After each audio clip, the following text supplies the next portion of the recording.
Our new Prime Minister is an unabashed Anglophile, or as kids might say, he's a simp for Keir Starmer. Every country has its own shibboleths, the secret code words that allow fellow citizens to know if you're one of us. As a bilingual country, it's not about how you pronounce it, it's how you spell it. In Canada, we spell catalyze with a Z, and our Prime Minister spells it with an S. He's less a Manchurian candidate and more of a Manchester candidate. And he's all too happy to sell out UK pensioners living in Canada, to sell out our beef and pork farmers if it means a chance at knighthood. And the next time he gets together with his friends at Davos, they better all have him address him as Sir Brookfield. And I know some people might find that ridiculous, but it's more comforting than reality. The plain truth is that these Liberals are just incompetent with trade negotiations. It sorts out basically how the government has control over your life, how the government has control over your land, how the government has control over everything. All right, guys, good evening. We got something hot. Aaron here, QPC Canada, Question Period Canada. The House was blown off of Parliament today in Question Period. They had to shut it down. Let's jump straight into the video. It's something else. This guy is an independent, and he blows the House off. Mr. Speaker, after the Governor-General's lavish spending on international travel, we've learned her office spent over $117,000 on dry cleaning since 2018, an average of $1,800 per month. For fun, I did some calculations based on the going rate for these services. At the rates she's been spending, that's an average of 3 outfits a day, 365 days a year. Why doesn't the government cut her $33 million budget? What are they waiting for? Because she's clearly incapable of managing taxpayers' money seriously and responsibly. Okay. Canada's broken because we're stupid.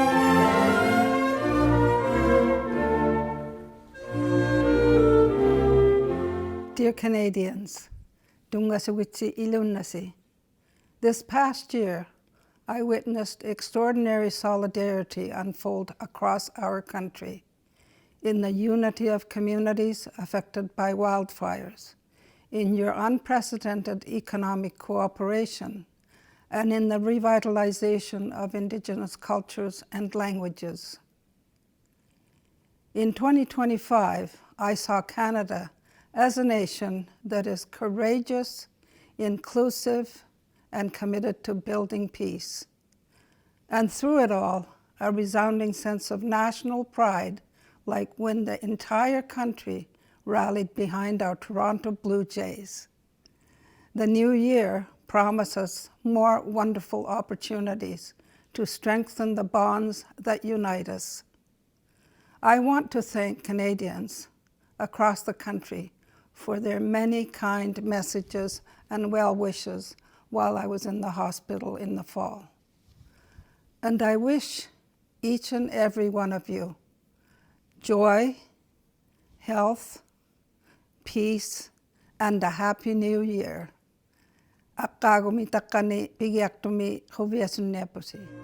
Guys, Aaron here, Question Period Canada. Have you ever had an itch you just couldn't scratch? That's how I feel about this story with Alan Reyes and the Governor General and him dropping that bomb last week. That story was never followed up in the media. None of the politicians asked any questions about it on the floor. Nobody followed up, even Alan Reyes. I find that really peculiar because it was outrageous the amount of money that was being spent. It seemed like money laundering. And I don't mean to get too heavy into it, but that is an itch. I gotta scratch it. We're gonna take another look and see if we can generate some interest around this story. So at first, this happened, just watching it live, right here.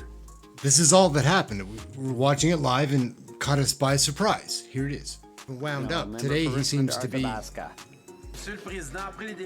Mr. Speaker, pretty easy after going. the Governor-General's lavish an spending independent. on international travel, we've learned her office spent over $117,000 on dry cleaning since 2018, an average of $1,800 per month. Did For you hear what he fun, just I said? did some calculations based on the going rate for these services. $1,800 a At the month rates she's been spending, since 2018 that's on an average dry cleaning. of 3 outfits a day, 365 That's gonna be days an a issue. year. Why doesn't the government cut her $33 million budget? What are $33 they million? waiting What- for? oh, that- Because she's clearly incapable of managing taxpayers' money seriously and responsibly. That's embarrassing. That's going to be a thing. That's interesting. Good. Hey, we're getting late on time. The Honourable Minister of Canadian Heritage. Mr. Speaker, the Governor General What is she gonna has say to done that? important work for Canada. $33 million worth of Obviously, important we work? expect every dollar she spends to be done in a rigorous and conscientious way. Thank Oh, you. that was quick. Well, Not this even- brings to the end of question period. What? I understand there's going to be a number of points of Okay. order. That's I'd that's like to peculiar recognize- that they're wrapping up that quickly. So we saw that and decided to make like a short about it. So we put that out. Here's the short. Alan Ray has dropped a bomb on Parliament today. The orphan MP. Governor General scandal coming. Let's check it out. Mr. Speaker, after the Governor General's lavish spending on international travel, we've learned her office spent over $117,000 on dry cleaning since 2018, an average of $1,800 per month. For fun, I did some calculations based on the going rate for these services. At the rates she's been spending, that's an average of 3 outfits a day, 365 days a year. Why doesn't the government cut her $33 million budget? What are they waiting for? Because she's clearly incapable of managing taxpayers' money seriously and responsibly. Like, subscribe. We'll be following up on this one. There's a longer video at the bottom.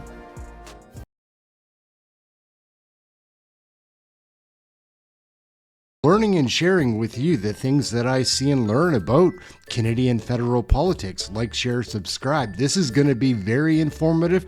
We've got Sean Buckley here. He's a lawyer that knows a lot about the Canadian Constitution. We've been reading it here. It's a long document, but man, oh man, once you get into it, you find out very early that you have no rights. You only have privileges. King Charles owns everything. It's wild. Like, the British Parliament can change the rules in Canada just like that. We'll listen to Sean Buckley here explain much deeper and articulately what our Canadian Constitution is really protecting. It's not you, it's them. Let's take a look. Hey, that's something everyone can enjoy. Like, you were talking about the Constitution, and for one, you kind of had me confused because I didn't even know Canada even has a constitution. Do we even have a constitution? Well, I'll explain what we do have, and I think it'll shock people. And, this, maybe you should title this show, Forbidden Knowledge. And for those of you that, feel that you should only have knowledge the government wants you to have, then, turn the TV off. If I was, Corey and Ellen, well, I'll ask your audience and all of you out there, be honest. So how many of you have read the Canadian Constitution? And if we were all in a room together, I would see a few hands go up, like only a few. And then if I was to ask those few, I said, did you actually read the whole Constitution? I'm not talking about the Charter of Rights and Freedoms, which is a very small part of our Constitution, because many people have read our Charter of Rights and Freedoms, which is just a small part of the Constitution Act of 1982. So, but I'm hard pressed to find a Canadian, including lawyers, who have actually read our entire Constitution. Now, let's put this into perspective, because the most important law that governs your life is our Constitution. That's the document that sets out what each level of government can do. It sorts out basically how the government has control over your life, how the government has control over your land, how the government has control over everything. No document has more power over you, is more important to you in your entire life, and yet none of us have read it. And yet most of us, pretty well everyone watching this show, will have gone through at least 12 years of government-funded education. Even if we went to private school, the curriculum would have to be approved of by the government. And yet none of us have read the most important document governing our lives. And you really have to ask the question, why is it that I have not read the Canadian Constitution? And when you read it, you know why the government doesn't want you to read it. Because if I was to ask everyone watching, are we in a democracy? Is Canada a country? Does Parliament have authority over us? Like we believe things that have no basis in reality. So the first thing is, Corey, you asked what's a constitution? Well, in theory, a constitution is, a document or, set of documents that basically are our founding and primary laws that say, who can do what, So the U.S. Constitution starts with, we the people, and and creates different branches of government. So they've set themselves up as a republic, and they have separation of powers. So the courts are separate. The executive power is separate. The president is their executive power. So Congress and Senate will pass laws. That's the legislative branches. But who enforces those laws? Who applies those laws? That's the executive power. Do you know who the executive is in Canada? It might surprise people. We think, well, it's the federal parliament. That's where the executive power is.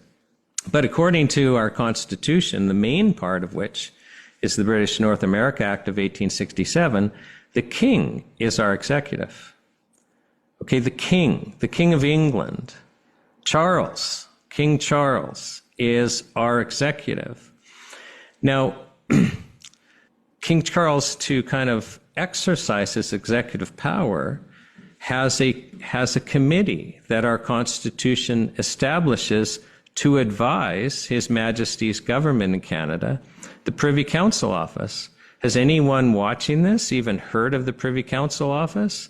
If you were to ask me who the most powerful person in Canada is, I wouldn't say the Prime Minister, and I wouldn't say the Governor General and Council. I would answer and say, I think personally, the most powerful person in Canada is the Clerk of the Privy Council Office, because it's the Privy Council Office that runs the Executive of Canada.